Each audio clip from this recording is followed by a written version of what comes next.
संसार में जितने भी लोग हैं उन सब के प्राचीन नीतिकारों ने, समाज चिंतकों ने कुछ विभाग किए हैं, कुछ वर्गीकरण बनाए हैं, कुछ कैटेगरीज बनाई हैं।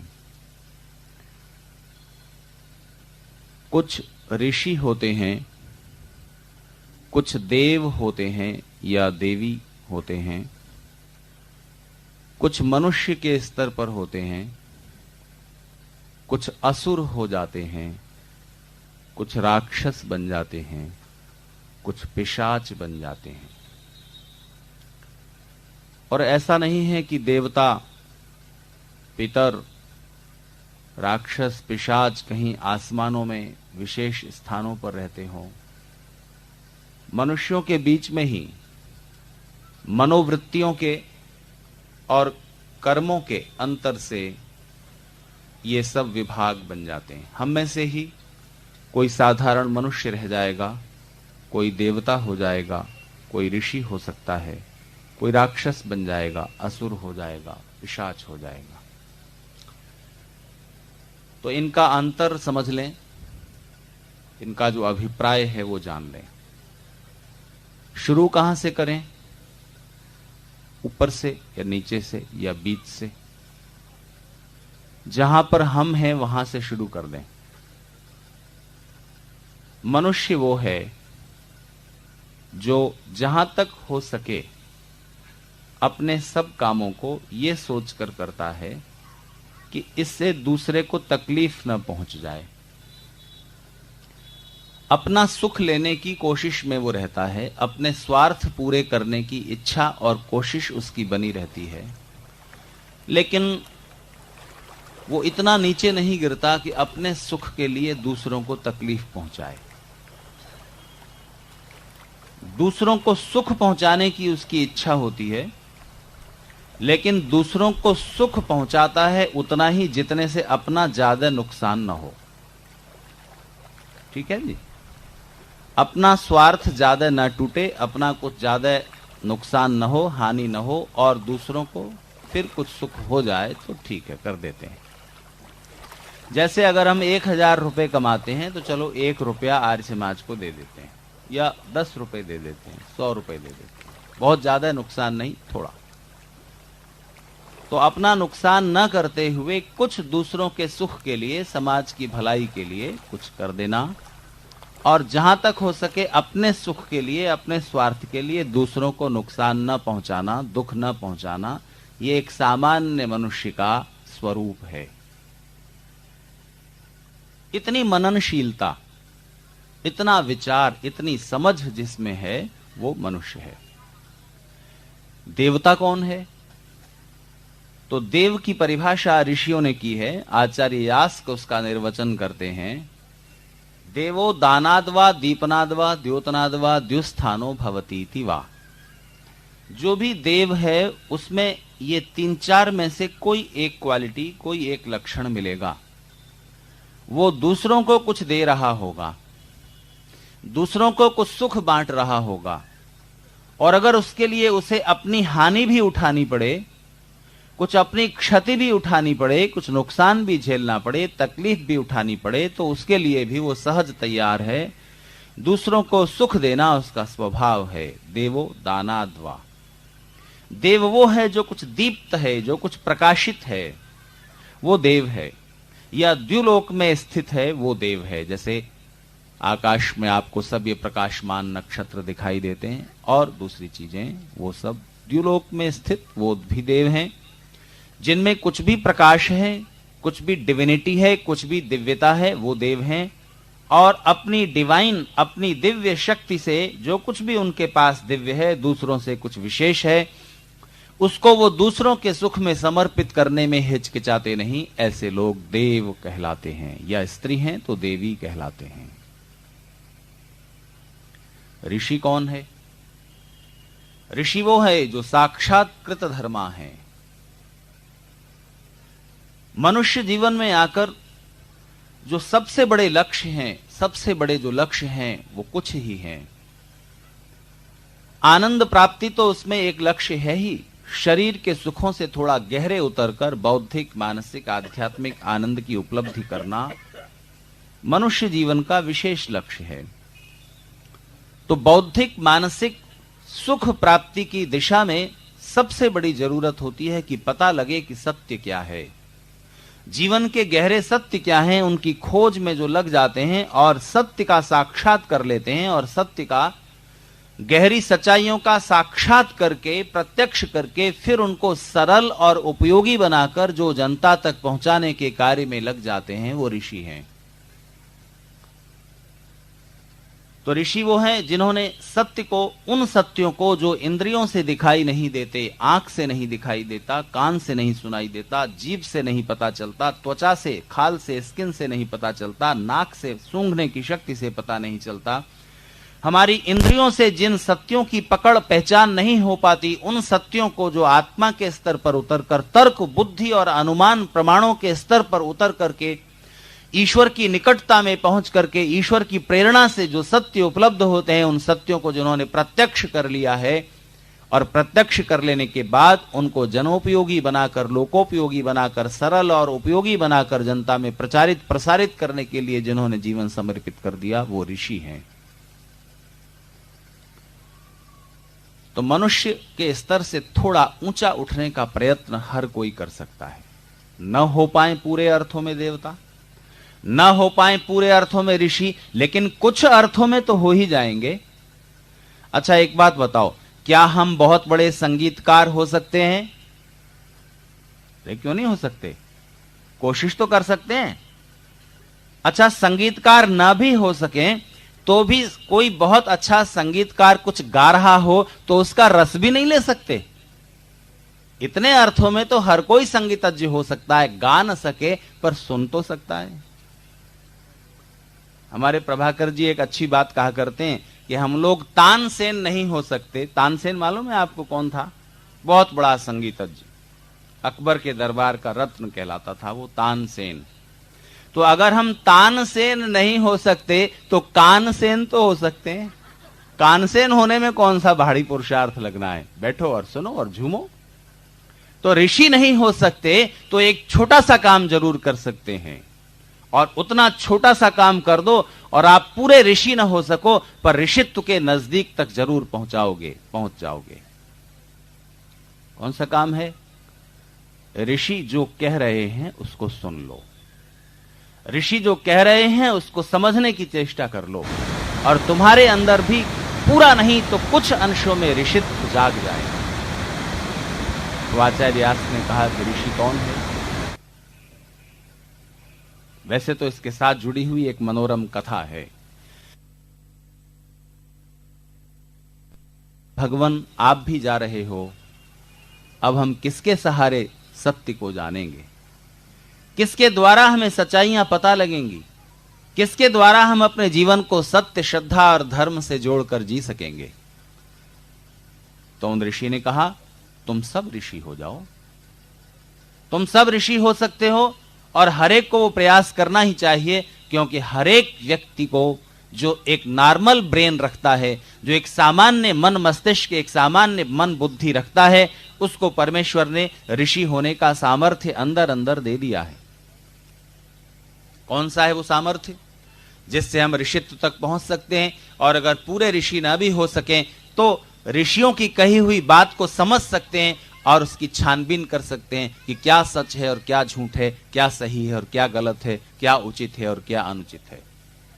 कौन सी है वो शक्ति हमारे मन और बुद्धि में समाई हुई जो परमेश्वर ने हर एक नॉर्मल ब्रेन रखने वाले, एक सामान्य मस्तिष्क रखने वाले हर एक स्त्री पुरुष को दी है?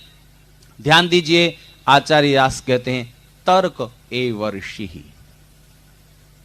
जो व्यक्ति अपनी तर्क शक्ति को, अपना विवेचन करने की शक्ति को, विवेचन करने की, विवेक करने की सामर्थ्य को, तर्क करने की, लॉजिक करने की शक्ति को जगा लेता है, वो स्वयं ऋषि हो सकता है। नहीं तो ऋषियों की बात जरूर समझ सकता है और उसको प्रचारित प्रसारित करने में समर्थ हो सकता है।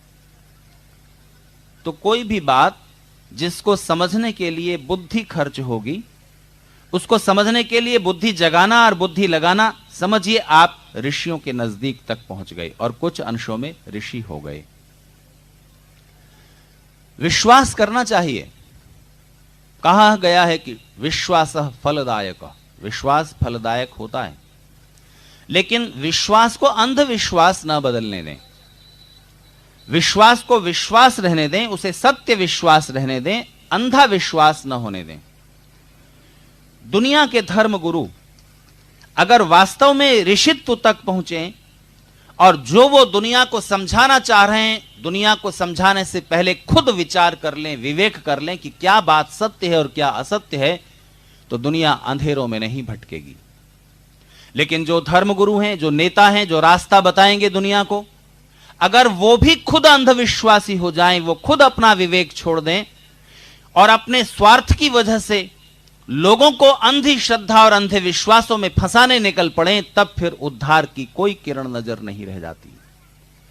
फिर उद्धार का कोई रास्ता संसार के सामने नहीं रहता और सब लोग अंधविश्वासों के शिकार हो जाते हैं। पाखंड और अंधविश्वास बढ़ते रहते हैं और सच्चे धर्म की जगह धर्म के नाम पर झूठी बातें, झूठी परंपराएं, झूठे रीति रिवाज, पाखंड और अंधविश्वास पनपने लगते हैं और धरती दुख, दर्द और अशांति से भर जाती है। आज इस समय धरती पर 300 से ज्यादा धार्मिक समुदाय हैं और उन सब में आपस में विरोध है।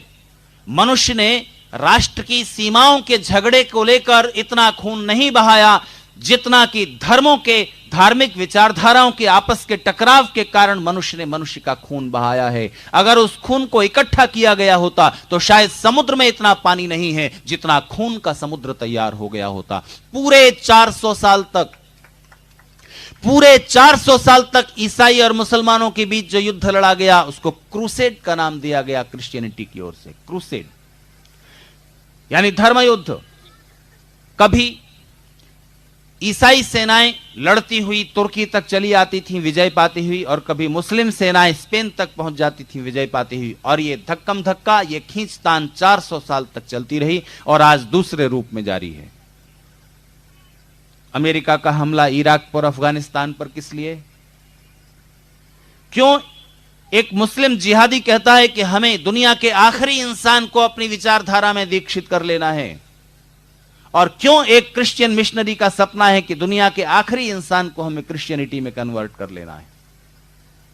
जब तक अपने मताग्रह, आप जिसको ठीक मानते हैं चाहे वो ठीक हो या ना हो, इसका विचार करने की बजाय आप अपनी जिद पर अड़े रहते हैं, तब तक धार्मिक मतांधताएं दूर नहीं होती और पाखंड और अंधविश्वासों को, बहुत सारी मूर्खतापूर्ण बातें हैं जो धर्म का हिस्सा बनी हुई हैं, उनको धर्म कहकर के दुनिया में प्रचारित किया जाता रहेगा। तब तक मनुष्य मनुष्य का खून बहाना बंद नहीं करेगा। धार्मिक विचारधाराओं के टकराव आज की दुनिया की सबसे बड़ी समस्या है, ऐसा दुनिया के समाज चिंतक और मनोवैज्ञानिक महसूस कर रहे हैं, बोल रहे हैं। कैसे ये दुर्घटना टाली जा सकती है? इसका उत्तर एक ही है कि प्रत्येक व्यक्ति अपने पूर्वाग्रहों से हट करके, और खास तौर से जो धार्मिक नेता हैं और राजनेता हैं, वो अपने पूर्वाग्रहों से, अपनी मतांधता से, अपनी जिद, हट और दुराग्रह से हटकर सचमुच सत्य क्या है, जीवन के गहरे सत्य क्या हैं, उनकी पहचान करे। और उसकी पहचान होती है, वो बात सत्य है जो बुद्धि के विरुद्ध न हो, वो बात सत्य है जो सृष्टि के नियमों के विरुद्ध न हो, और वो बात सत्य है जो पूरी मानवता के कल्याण के लिए हो, पूरी मानवता के कल्याण के खिलाफ न जाती हो। बस ये 3 कसौटियां हैं। और अगर आप अपने पूर्वाग्रहों से हटते हैं, धार्मिक अंधविश्वासों और अंधश्रद्धाओं की पट्टी आंखों से उतारते हैं, तो सत्य आपके सामने निखर करके आ जाएगा। लेकिन अगर आप स्वार्थ या किसी दूसरी धर्मांधता के शिकार हैं, तो आप खुद भी अपनी आंखों पर पट्टी बांधे हुए हैं और दुनिया को भी अंधविश्वासों का शिकार बनाकर न जाने किस रास्ते पर चलाने की जिद पर अड़े हुए हैं, और ये पूरी दुनिया के लिए अकल्याणकर है, दुखदायी है। एक सज्जन जिन्होंने नई कार खरीदी और कार चलाना थोड़ा सा सीख लिया, थोड़ा सा कार चलाना सीखकर वो पत्नी को साथ बिठाकर घूमने निकलते थे हर शाम को, और खूब स्पीड से कार चलाते थे। अभी ड्राइविंग लाइसेंस भी ठीक से नहीं मिला था, प्रैक्टिस ठीक से नहीं हुई थी, लेकिन शौक था चलाने का, तो पत्नी को बगल की सीट पर बिठाते और कार चलाने निकल पड़ते शाम की सैर करने के लिए। तो पत्नी ने एक दिन कहा, सुनते हो जी, आप इतनी स्पीड से कार चलाते हो और अभी ठीक से तो आपने सीखा नहीं चलाना, तो मुझे तो बड़ा डर लगता है। और खास तौर से तब डर लगता है जब आप गाड़ी स्पीड में होती है और मोड़ आता है, टर्न आता है और एकदम ऐसे तेजी से गाड़ी मोड़ लेते हो, इधर मोड़ लेते हो या इधर मोड़ लेते हो, तब तो मैं डर के मारे कांप जाती हूं। तो पति ने कहा, डरने की कोई जरूरत नहीं है पागल, देख डरने की कोई जरूरत नहीं है, सारा डर दूर हो जाएगा। तुम भी आंखें बंद कर लिया करो, जैसे ही मोड़ आए तुम आंखें बंद कर लिया करो, जैसे मैं कर लेता हूं। धन्य हो। जैसे मैं कर लेता हूं वैसे तुम भी आंखें बंद कर लो, सारा डर दूर हो जाएगा। वैसे ही तुम भी आंखें बंद कर लो अपनी बुद्धि की, जैसी हमने की हुई है धर्म गुरुओं ने।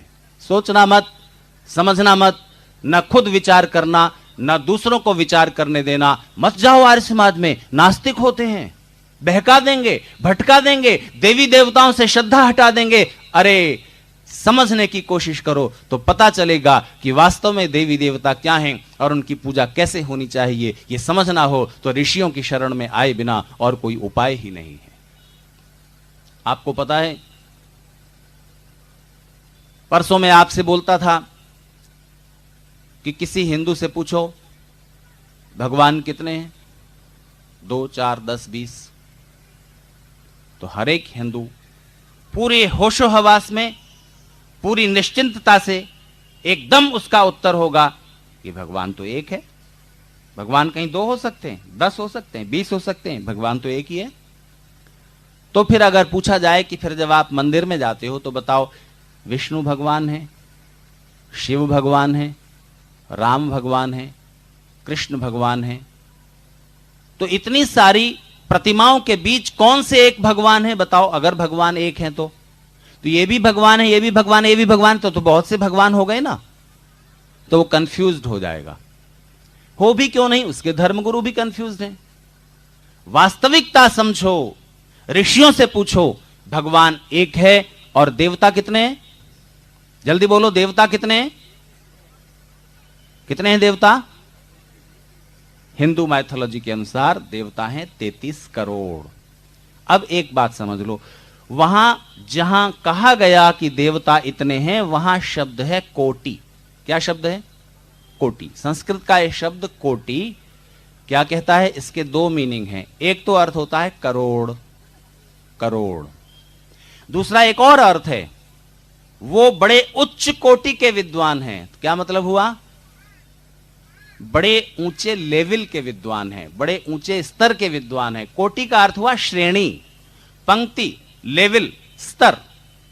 तो 33 लेवल के, 33 टाइप के, 33 तरह के देवता हैं, 33 करोड़ नहीं। एक बात यह समझ लो।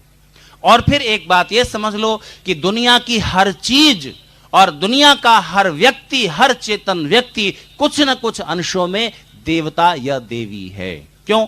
क्योंकि परिभाषा मैंने आपको बताई ना, जो भी कुछ दे रहा है वो देव है। दानाद्वा दीपनाद्वा। तो देखो, ये माइक देवता है कि नहीं बताओ? ये कुछ नहीं देता आपको, आवाज दे रहा है। ये सूरज देवता है कि नहीं बताओ? रोशनी दे रहा है, ऊर्जा दे रहा है, ताप दे रहा है। ये पंखा देवता है कि नहीं? हवा दे रहा है। ये शामियाना भी कुछ दे रहा है, छाया दे रहा है। तो एक तिनका, एक छोटा सा तिनका भी देवता बन जाता है जब आपके दांतों के बीच भोजन का कोई कण फंस गया, इस तरह कि जीभ निकालते निकालते थक गई और नहीं निकल रहा। तब एक तिनका देव बनकर उपस्थित होता है, कुछ आपको दे जाता है सुख। जैसे ही वो दांतों के बीच में से वो हिस्सा तिनके के सहारे को लेकर के आपने निकाल दिया, चैन पड़ गया और तिनके ने अपने देवत्व को दिखा दिया। और वही तिनका राक्षस बन जाएगा। कब? अयोध्या सिंह उपाध्याय हरिऔध ने एक लंबी कविता लिखी है अहंकार पर, कि मैं कितना अहंकारी था, कितना अभिमानी था और मेरा अभिमान कैसे एक क्षण में टूट गया। मैंने 5 मंजिल की कोठी बनाई थी अपने शहर में, और तब तक उस शहर में और कोई बिल्डिंग 5 मंजिल की नहीं थी। मेरा मकान सबसे ऊंचा था और मैं बड़े अभिमान में था कि वाह रे मैं। मेरी कोठी, मेरी बिल्डिंग, मेरा भवन इस शहर में सबसे ऊंचा है और मैं अपने भवन, अपने धन, ऐश्वर्य के अहंकार में डूबा हुआ एक दिन शाम के वक्त अपनी 5 मंजिल की बिल्डिंग के छत पर, टेरेस पर खड़ा हुआ था। देख रहा था सारे शहर को, सारी बिल्डिंगें मेरी बिल्डिंग से छोटी हैं, सब लोगों से ज्यादा धनवान हूं मैं अपने इस शहर में। मैं इस अहंकार में डूबा हुआ था, तभी हवा का एक झोंका चला और उस हवा के झोंके से उड़ता हुआ एक छोटा सा तिनका आकर मेरी आंख में पड़ गया। तब बड़ी मुश्किल हुई, मैं तिलमिला उठा और आंख सूज गई। कपड़ा गर्म करके फूंक से सेक कर आंख पे सिकाई होने लगी। इस तरह से बड़ी देर तक मैं दर्द से तिलमिलाता रहा। जब किसी तरीके से निकल तिनका गया, जब किसी विधि से निकल तिनका गया, तब समझने बुद्धि ने यूं मुझे ताने दिए, ऐंठता तू किस लिए इतना रहा, एक तिनका है बहुत तेरे लिए, एक तिनका है बहुत तेरे लिए। तिनका देव बनकर भी आया था आपके पास, तिनका आपकी आंख में पड़ा तो राक्षस बन के आ गया, उसने कुछ आपका सुख छीन लिया। तो हर एक जड़ पदार्थ में छिपी हुई दिव्यता को पहचानो, उसकी पूजा करो, चाहे सूरज हो, चाहे नदी हो, चाहे वृक्ष हो, चाहे पहाड़ हो और चाहे तिनका। पर वो पूजा कैसे की जाएगी, बस ये समझने की बात है। हिंदू समाज ने भूल कहां से की? वो स्पष्ट कोटियां हैं, श्रेणियां हैं देवी देवताओं की, एक चेतन और जड़। जो बेजान, ज्ञान रहित, चेतन रहित देवी देवता हैं, जड़ चीजें हैं, उनकी पूजा प्रार्थना नहीं होगी। उनकी पूजा प्रार्थना केवल चेतन देवताओं से की जाएगी। वो प्रार्थना नहीं सुनेंगे, नदी आपकी प्रार्थना नहीं सुनेगी, देवी वो है। और उसकी पूजा कैसे करो? हाथ जोड़ो उसके सामने, उसे तो पता नहीं।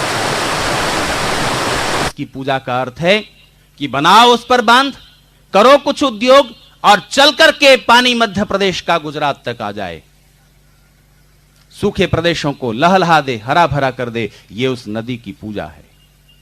करो सूरज की पूजा। सूरज की पूजा हाथ जोड़कर करोगे, उसे नहीं पता कि आप हाथ जोड़ रहे हो, क्या कह रहे हो, उससे वो जड़ है, गैस का भंडार है जिसमें वो जल रही हैं और उनकी वजह से ताप, ऊर्जा, रोशनी आपको पृथ्वी पर मिल रही है।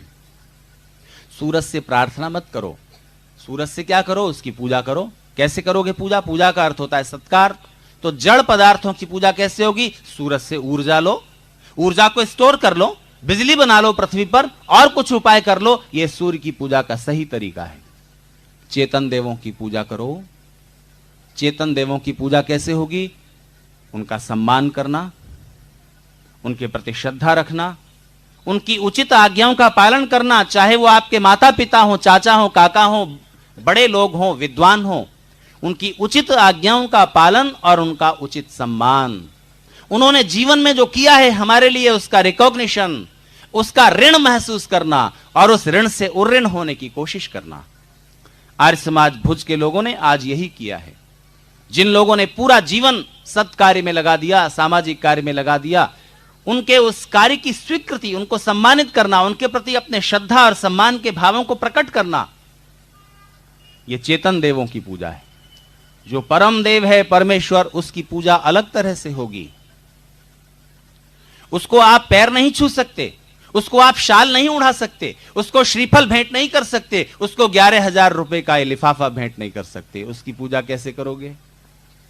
उसकी पूजा का एक ही तरीका है कि बस उसकी आज्ञा को मान लो, उसकी आज्ञा के विरुद्ध न जाना, बस उसकी पूजा हो गई। उसकी स्तुति अलग है। भगवान की पूजा, भगवान की स्तुति, भगवान की प्रार्थना, भगवान की उपासना और भगवान की भक्ति, ये पांचों अलग अलग चीजें हैं और इनके पांचों के फायदे अलग हैं। उनमें से एक पूजा का मतलब समझ लो, परमेश्वर की पूजा का मतलब है उसकी आज्ञा का पालन। और ईश्वर की आज्ञा क्या है? बहुत छोटी सी, बहुत आसान, 2 वाक्यों में समझ आने वाली। अपने सुख के लिए दूसरों को दुख मत पहुंचाना, दूसरे जीवात्माओं को दुख मत पहुंचाना, सब ईश्वर के पुत्र हैं। इसलिए ईश्वर के बनाए संसार में अपने स्वार्थ और अपने सुख के लिए दूसरों को दुख मत पहुंचाना एक।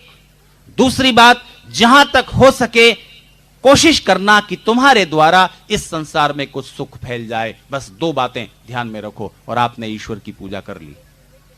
स्तुति, प्रार्थना, उपासना, भक्ति 4 चीजें अलग हैं और उनका फायदा अलग है। समय रहा तो अभी बताऊंगा, नहीं तो फिर कभी। लेकिन चेतन देवों की पूजा करना सीखो, जड़ देवों की ठीक से पूजा करना सीखो। भगवान एक है। जितने आपके मंदिर में रखे हुए देवी देवता हैं वो परमेश्वर के 3 मुख्य गुणों को बताने के लिए 3 मुख्य देवता हैं पुराणों के अंदर, ब्रह्मा, विष्णु, महेश।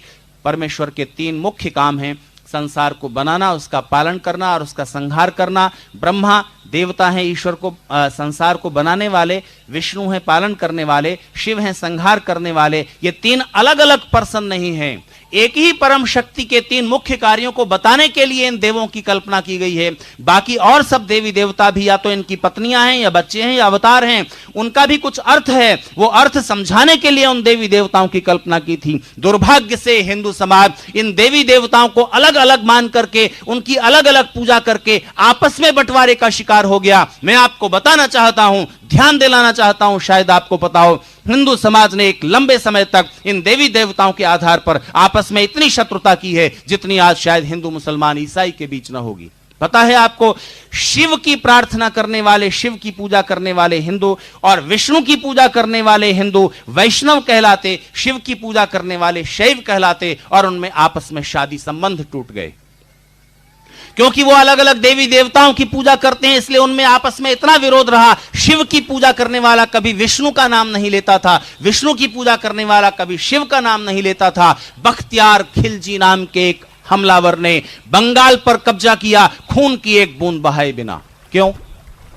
कारण था सिर्फ एक, वहां पर जो राजा आता था वो शैव होता आया था। शैव, उसका बेटा भी शैव, तो वो राजा बना। संयोग ऐसा हुआ कि राजा मर गया, उसके बेटा नहीं था, तो जो भतीजा था वो राजा बना और वो वैष्णव मत का अनुयायी था। तो इतिहास में पहली बार बंगाल में वैष्णव राजा बना, सेनापति शैव था। जब सूचना मिली कि बख्तियार खिलजी चला आ रहा है अपनी सेना के साथ, तो ये वैष्णव राजा ने सोचा कि ये सेनापति जो शैव है, शिव की प्रार्थना करने वाला, ये मेरा साथ नहीं देगा। ऐसा सोच करके वैष्णव राजा रात में अपनी रानियों को साथ लेकर के जंगलों में भाग गया, महल छोड़ करके। ये खबर फैल गई, सेना में विद्रोह हो गया और फिर बिना लड़ाई किए, बिना खून की एक बूंद बहाए बख्तियार खिलजी को बंगाल पर कब्जा मिला। ये कहानियां नहीं है, ये इतिहास है। हिंदू समाज की मूर्खता, अंधविश्वास का शिकार होने के कारण। आप बोलो, शिव और विष्णु की प्रार्थना पूजा करने के कारण क्या आपस में विरोध होना चाहिए हिंदुओं में? लेकिन जब आप इनको अलग अलग देव समझ लोगे, परमेश्वर एक है और ये उसी के स्वरूप हैं, कुछ बात समझाने के लिए इनको कहा गया है, ये बात न समझ करके मूलभूत बात भुला दी गई और उसका दुष्परिणाम हिंदुस्तान की धरती को झेलना पड़ा। इसलिए जिस देश के लोग सच्ची पूजा करना भूल जाते हैं, जड़ देवों की और चेतन देवों की, उनका पतन शुरू हो जाता है। आपने आज एक बहुत अच्छा कार्य किया है कि अपने उन देवताओं को जो चेतन देव हैं, जिन्होंने कुछ दिया है समाज को, उनको आपने सम्मानित किया और अपने हृदय की भावनाएं व्यक्त की। वो लोग जिन्होंने जीवन के क्षणों को सार्थक कर दिया है, वो लोग मृत्युंजय हो जाते हैं और ऐसे मृत्युंजय लोग हर समाज में होते हैं और वो देव कोटि के होते हैं। जिसने अपने जीवन को इस तरह जिया है, जीवन का एक एक क्षण दूसरों को सुख पहुंचाने में समर्पित कर दिया, राष्ट्र और समाज के लिए दे दिया, वो फिर मनुष्य के साधारण स्तर से ऊपर उठ जाता है और देव हो जाता है। अभी पंडित कमलेश जी अग्निहोत्री बड़ी मार्मिक बात कह रहे थे कि मैं चाहता हूं कि मेरी मृत्यु माइक के सामने हो, बोलते बोलते हो या लिखते लिखते हो। वो ये भावना व्यक्त कर रहे थे आपके पूर्वजों की। सोचो, आपके पूर्वज जो आर्य कहलाते थे, सीता राम को क्या कहकर संबोधित करती हैं? आर्यपुत्र। उठाकर देख लो रामायण। तो आपके उन पूर्वजों का वर्णन करते हुए महाकवि कालिदास ने एक बात लिखी है। आपके पूर्वज, वो यशस्वी पूर्वज, राम के पूर्वज, कृष्ण के पूर्वज, किस तरह प्राण छोड़ते थे, किस तरह प्राण छोड़ते थे, उनका प्राण छोड़ने का एक तरीका था। यूं ही मर जाना मनुष्य जीवन की पराजय है, हार है। मरना तो कुछ शान से मरना, और वो तब हो सकेगा जबकि जीवन को तुमने शान और गरिमा से जिया हो। अच्छा एक बात बताओ, हिंदू समाज में ऐसी परंपरा क्यों है कि मरते हुए आदमी को बिस्तर से नीचे उतार लेते हैं? मर रहा है बेचारा, शांति से प्राण छोड़ने दो। बिस्तर बड़ा कीमती है कि एक मृत शरीर के छू जाने से वो तुम्हारा कंबल गद्दा अपवित्र हो जाएगा, इसलिए मरते आदमी को उतारो बिस्तर से नीचे, जमीन पे चटाई पे लेटा दो, बिस्तर ठीक रहे। इसलिए कारण कुछ और है, कारण प्रतीक में छिपा हुआ है। हिंदू समाज की परंपराएं और धर्म की बातें प्रतीकों के अंदर छिप गई हैं। वो प्रतीक जिंदा रह गया, उसके पीछे छिपी बात हमने भुला दी। क्यों उतार लेते हो नीचे? बस उसके अंदर जीवन जीने का और मृत्यु को चुनौती देने का साहस छिपा हुआ है। आपके पूर्वज किस तरह से प्राण छोड़ते थे, प्रत्येक मनुष्य को देवत्व की कोटि तक पहुंचते हुए किस तरह प्राण छोड़ने का हौसला रखना चाहिए। दो ही तरीकों से मरना, तीसरा तरीका नहीं। जीवन किस तरह जिया जाना चाहिए, महाकवि कालिदास राम के जो पूर्वज थे उनका वर्णन करते हैं। राम के पिता कौन थे? दशरथ के पिता कौन थे? नहीं मालूम? अज, शाबाश। अज के पिता कौन थे? रघु। रघु के पिता कौन थे? दिलीप। उनके पिता मुझे भी नहीं मालूम, कोई बात नहीं। लेकिन उस रघुवंश का, कोई तो रहे होंगे ना, उस रघुवंश का वर्णन करते हुए महाकवि कालिदास कहते हैं कि उनका जीवन कैसे बीतता था। शैशवेभ्यस्त विद्यानाम, जीवन के पहले हिस्से में वो सारी विद्याओं को प्राप्त करने की कोशिश करते थे।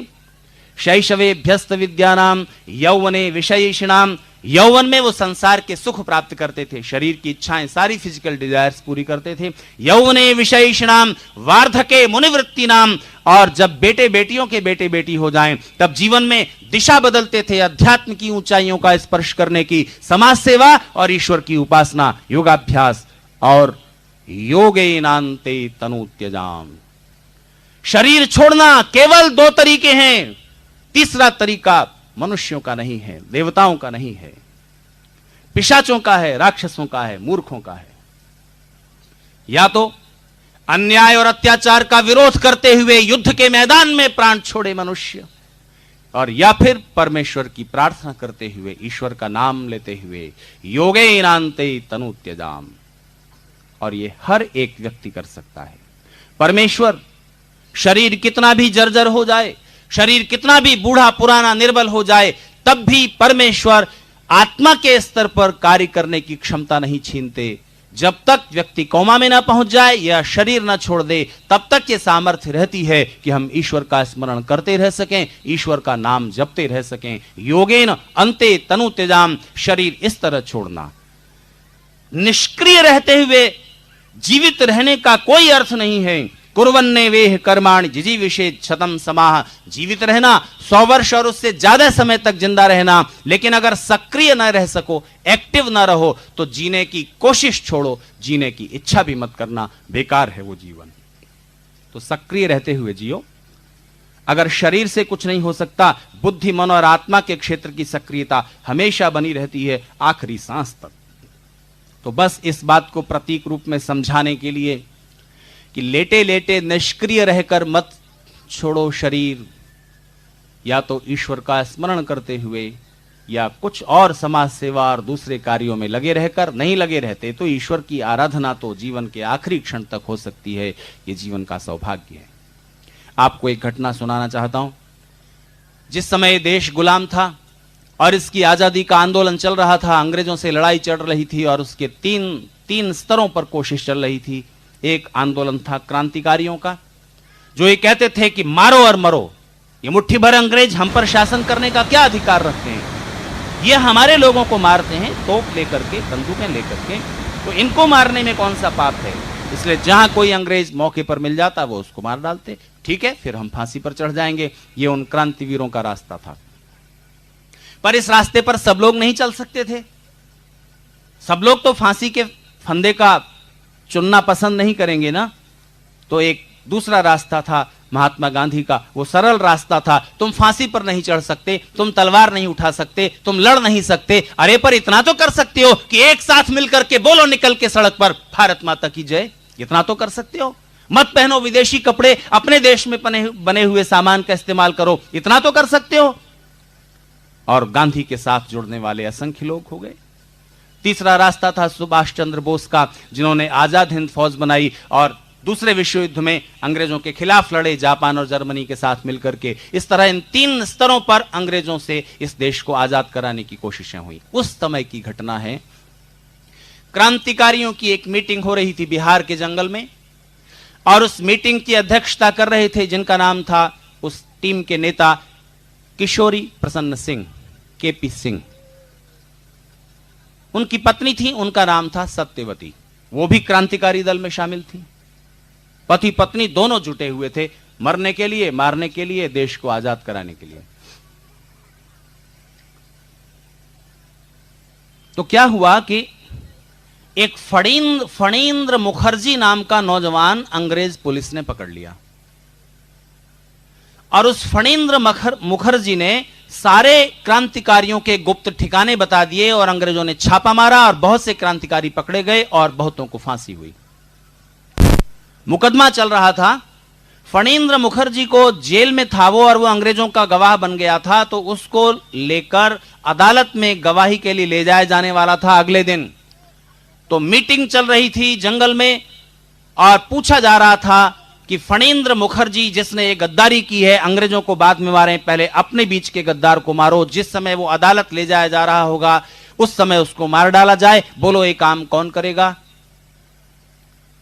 तो केपी सिंह पूछ रहे थे, जो अध्यक्षता कर रहे थे मीटिंग की क्रांतिकारियों की, बोलो ये काम कौन करेगा। तो कोई और खड़ा होता, इससे पहले केपी सिंह की पत्नी सत्यवती ने हाथ खड़ा कर दिया, मैं करूंगी।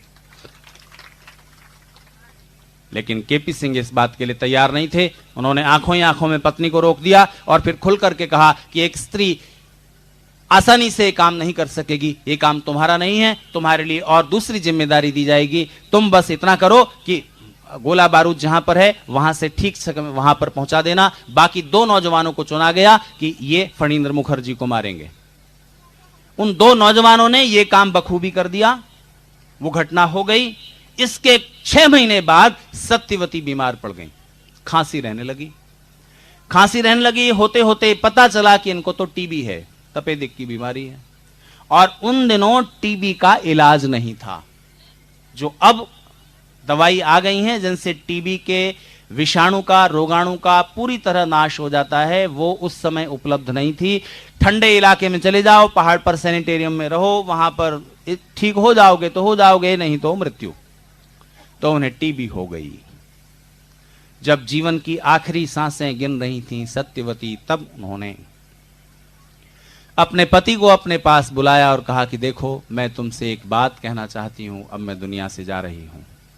एक बात तो यह है, हम और तुम दोनों देश को आजाद कराने के इस काम में लगे थे, मुझे बीच में ही साथ छोड़ना पड़ रहा है, मुझे इस बात का अफसोस है। तुम जहां तक है लगे रहोगे, जहां तक सांस है, मुझे ये भरोसा है। लेकिन तुमसे बस एक बात और कहना चाहती हूं, तुम्हें कहना यह चाहती हूं कि देखो, अब मैं टीबी की बीमारी से मर रही हूं, मर तो आज भी रही हूं, मर उस दिन भी जाती। बस कहना यह है कि अब आगे इतना ध्यान रखना कि किसी को देवताओं की तरह मरने का मौका मिल रहा हो तो उसे रोकना मत, उसे रोकना मत।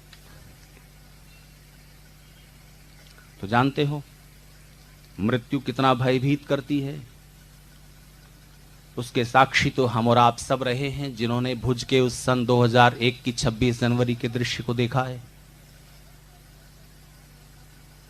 कितने हमारे साथ के लोग साथ छोड़कर चले गए, पर जीवन तो अपनी गति से चलता रहता है। मृत्यु जीवन के अनादि अनंत सिलसिले में क्षण भर के लिए आती है, वो तो एक ट्रांसफर है, एक शरीर छोड़ा दूसरा शरीर धारण कर लिया। जिन्होंने इस दर्शन को, जीवन के इस सत्य को जिन्होंने समझा है, मृत्यु ने भयभीत नहीं कर पाती।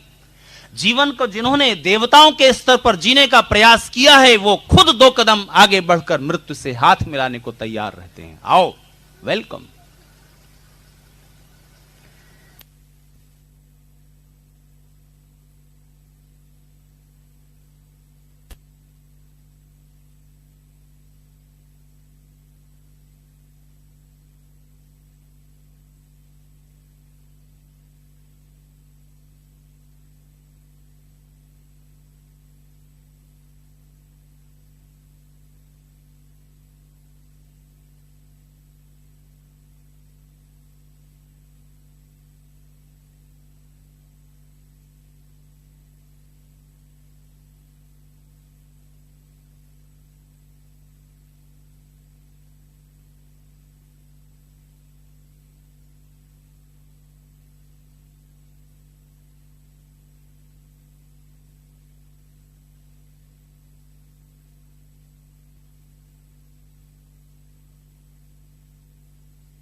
भी अंग्रेज यहां राज करते थे, तब वो सम्राट नहीं बना था, ब्रिटेन का प्रिंस ऑफ वेल्स था।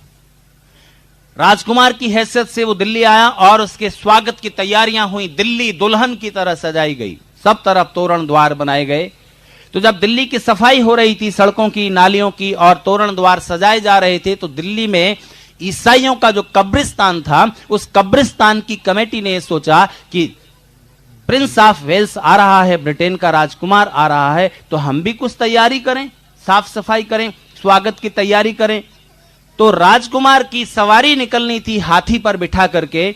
जिन जिन रास्तों से उसे जाना था, वहां वहां तोरण द्वार सजाए गए थे, लेकिन कब्रिस्तान की तरफ से तो नहीं आना था। राजकुमार को नहीं आना है तो नहीं आवे, लेकिन हम तो तैयारी करें। तो उन्होंने कब्रिस्तान को खूब साफ सुथरा किया, गुलाब के पौधे लगाए और वहां पर एक बैनर लगवाया और उस पर लिख दिया वेलकम, और उसको कब्रिस्तान के दरवाजे पर टांग दिया, वेलकम लिख करके। वेलकम, आओ आओ, कब्रिस्तान में आओ, वेलकम वेलकम। मित्रों, भले ही मत जाना चाहो, पर कब्रिस्तान और श्मशान तो वेलकम करता ही है। मृत्यु तो बुलाएगी, मृत्यु तो वेलकम करेगी। मजा इस तरह जीने में है कि हम आगे बढ़कर मृत्यु को वेलकम कर सकें अगर जरूरत पड़ जाए तो। और जिन्होंने जीवन को इस तरह जिया है, जीवन को शान से जिया है, जीवन का एक एक क्षण समाज सेवा में देने में, लोगों की भलाई में लगा दिया, अगर उनकी पूजा करना छोड़ दोगे, अगर उनको सम्मानित करना छोड़ दोगे, अगर उनकी बातों पर आचरण करना छोड़ दोगे, समाज पतित हो जाएगा, अंधेरे से भर जाएगा। इसीलिए नीतिकारों ने कहा था, अपूज्या यत्र पूज्यन्ते पूज्यानाम च व्यतिक्रमः त्रीणि तत्र प्रजायन्ते दुर्भिक्षम मरणम भयम। जहां पर अपूज्यों की पूजा होने लगती है और पूज्य लोग पीछे नेपथ्य में एक किनारे कर दिए जाते हैं, उपेक्षित कर दिए जाते हैं, वहां पर 3 चीजें होती हैं, या तो दुर्भिक्ष होता है, अकाल पड़ता है, या मृत्यु होती है, मृत्यु नाचती है, और या भय रहता है सब जगह जीने का। ऐसा क्यों होता है? ऐसा क्यों होता है? ऐसा इसलिए होता है क्योंकि जब पूज्य लोग पूजित नहीं होते, नेपथ्य में चले जाते हैं, तब कोई आदमी वैसा नहीं बनना चाहता। जिनकी पूजा हो रही होती है, फिर सब वैसा ही होना चाहते हैं। देश भर के स्कूल, कॉलेज, विश्वविद्यालयों में भाषण देते हुए देश के नौजवानों से मैं पूछा करता हूं एक सवाल, बताओ क्या बनोगे जिंदगी में, क्या बनोगे? तो वो हाथ नहीं उठाते, कोई जवाब नहीं देते, आपस में ऐसे ऐसे बात करते रहते हैं। तो मैं उनसे पूछता हूं, अच्छा एक एक करके बताओ, जो डॉक्टर होना चाहते हैं वो हाथ खड़ा करें। तो बहुत से बच्चे हाथ खड़ा करते हैं, हम डॉक्टर बनेंगे। जो इंजीनियर होना चाहते हैं वो हाथ उठाएं, तो बहुत से बच्चे हाथ उठाते हैं। जो ऑफिसर होना चाहते हैं वो हाथ उठाएं, बहुत से बच्चे हाथ उठाते हैं। जो बिजनेसमैन होना चाहते हैं वो हाथ उठाएं, बहुत से बच्चे हाथ उठाते हैं। और मैं पूछा करता हूं, बताओ तुम में से कोई अध्यापक होना चाहता है? आप हैरान होंगे, एक भी हाथ नहीं उठता। सोचो, जिस देश में अध्यापक वो युवक बनेगा जो और कुछ ना हो सका, उसमें शिक्षा की क्या दशा होगी? आपके देश की सेना में 30,000 कमीशन ऑफिसर्स की पोस्ट खाली पड़ी हुई है, कोई नौजवान जाने को तैयार नहीं।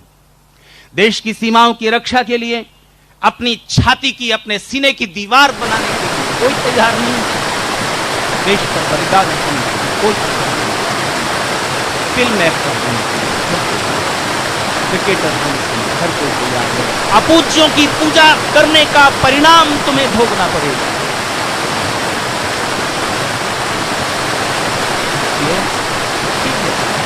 क्रिकेट खेलने में कोई बुराई नहीं, एक्टिंग करना भी एक आर्ट है, लेकिन उसको इतना सम्मान क्यों जो कि एक साइंटिस्ट को नहीं? दुनिया जान जाती है एक फिल्म सफल होने और जिसने प्लास्टिक को वापस पेट्रोल में कन्वर्ट करने की कोशिश की, उस महिला इंजीनियर को कोई नहीं जानता हिंदुस्तान में, हिंदुस्तान की है। जिस एक 18 साल के लड़के ने पौधों की, प्लांट की ऊर्जा से बिना बिजली के कंप्यूटर चला देने का सफल प्रयास दिखा दिया, उसका नाम कोई नहीं जानता। जिस एक व्यक्ति ने, एक साधारण ड्राइवर ने देखा कि बम रखा हुआ है और फटने को है, उसने उठाया और उस बम को लेकर के दूर चला गया ताकि बस के यात्री न मर जाएं, और उस बम के फटते फटते उसके हाथ पैरों के चीथड़े उड़ गए। उसका नाम हिंदुस्तान में कोई नहीं जानता, उसको कोई श्रद्धा सम्मान और पूजा नहीं मिलता, और फिल्म में नाचने गाने वाले हिंदुस्तान की जनता के सिर के ऊपर बिठा लिए जाते हैं। ये अपूज्यों की पूजा का फल भोगोगे नहीं तो और कौन भोगेगा? अमेरिका में जाकर देखो, किसी फिल्म एक्टर को, किसी खिलाड़ी को क्या इतना सम्मान है? चले जाते हैं इधर से उधर, कोई पहचानता भी नहीं। पढ़े लिखे लोग हैं, समझदार लोग हैं, तो वास्तव में देव हैं, जो समाज के लिए कुछ दे रहे हैं, कर रहे हैं, उनको ठीक से सम्मानित और पूजित करना सीखिए। उनकी अपेक्षा नहीं होती है कि आप उनकी पूजा करो, उनका तो स्वभाव था देना और वो लग गए कार्य में। लेकिन हमारा कर्तव्य बनता है, अगर हम देश पर मर मिटने वालों को याद नहीं रखेंगे, अगर हम मृत्यु पर विजय पाने वाले उन मृत्युंजय लोगों का श्रद्धा से स्मरण नहीं करेंगे, तो जीवन कैसे जिया जाए ये कौन सिखाएगा? जीवन की शिक्षा कैसे मिलेगी? मुझे 15 दिन पहले कहीं पर एक कविता पढ़ने को मिली। वो कविता है हिंदी के सुकवि ओम प्रकाश आदित्य की। मैंने उसे कागज पर लिख लिया। कल मैं उस कविता को प्रभाकर जी को सुना रहा था। मेरा मन हुआ कि आज मैं उस कविता को आपको सुनाऊं, क्योंकि प्रसंग उससे जुड़ता है, इसलिए मैंने वो कागज साथ में रख लिया। वो कैसे कैसे लोग थे, वो कैसे कैसे लोग, वो कैसे कैसे लोग थे, वो कैसे कैसे लोग, जिए तो यूं जिए कि वो कहानियों में ढल गए, जिए तो यूं जिए कि वो कहानियों में ढल गए, मरे तो यूं मरे कि अर्थ मौत का बदल गए। जिए तो यूं जिए कि कहानियों में ढल गए, मरे तो यूं मरे कि अर्थ मौत का बदल गए। वो कैसे कैसे लोग थे, वो हंस के मातृभूमि के लिए शहीद हो गए, जयचंद मीर जाफरों के वो कलंक धो गए। कि धन्य थे वे लोग, उनकी धन्य थी जवानियां, कि कायरों में प्राण फूंक जाएं वो कहानियां, कि मां ने उनकी घुट्टियों में जाने क्या पिला दिया, कि गोद धन्य हो गई जिस गोद में वो पल गए। वो कैसे कैसे लोग थे। इधर अभी अभी हुए थे होंठ उनके सांवले, जरा जरा सी मूछें उगी थी अभी, 17-18 साल के हुए थे अभी। इधर अभी अभी हुए थे होंठ उनके सांवले, उधर वो सरफरोशी के लिए हुए उतावले। वो दिन थे गीत गाने के, संवरने के, निखरने के, जिंदगी की आशा के, विश्वास में बदलने के। वो इनकलाब की डगर के कैसे राहगीर थे, वो क्रांति के रास्ते के कैसे पथिक थे। वो इनकलाब की डगर के कैसे राहगीर थे। वो किसी भी चीज के लिए हुए नहीं अधीर थे, पर फांसियों का तख्त देख पाने को मचल गए। वो कैसे कैसे लोग थे। वो दासता के दाग, वो गुलामी के दासता के दाग अपने खून से मिटा गए। वे अपनी मुस्कुराहटें हमें तुम्हें थमा गए। बड़े उदार थे कि शीश काट के भी दे दिया, और कर्ज हम पे करके अपना नाम भी छुपा लिया। किसी की प्रेयसी सदा बुहारती रही डगर के आएंगे, किसी की प्रेयसी सदा बुहारती रही डगर, किसी की मां दुलार से पुकारती रही मगर। वो मौत की दुल्हन बिहा के जिंदगी को छल गए। कैसे कैसे लोग थे। वो निष्कलंक जिंदगी, वो भोली भाली सूरतें, कि रोम रोम आज जिनकी याद से सिहर उठे। बने थे कौन चीज से ए हिंद तेरे लाडले, कि जितनी यातना सही वो उतने ही निखर चले। कि गोलियां जहां चली वहां खड़े मिले सदा। वे आहुति के वक्त पहली पंक्ति में रहे सदा। जब आत्म बलिदान का समय था, आहुति देने का वक्त था, वो आहुति के वक्त पहली पंक्ति में रहे सदा। और जब आरती और प्रसाद लेने का टाइम आया, वो आहुति के वक्त पहली पंक्ति में रहे सदा और आरती प्रसाद के समय कहीं निकल गए। वो कैसे कैसे लोग थे जो जिंदगी में ढल गए। वतन के शहीदों को, उन देवताओं को आज याद ना अगर किया जिस मान के हकदार थे, अगर वो मान ना दिया तो माताएं तो माएं ना जनेंगी देशभक्त लाल फिर कोई।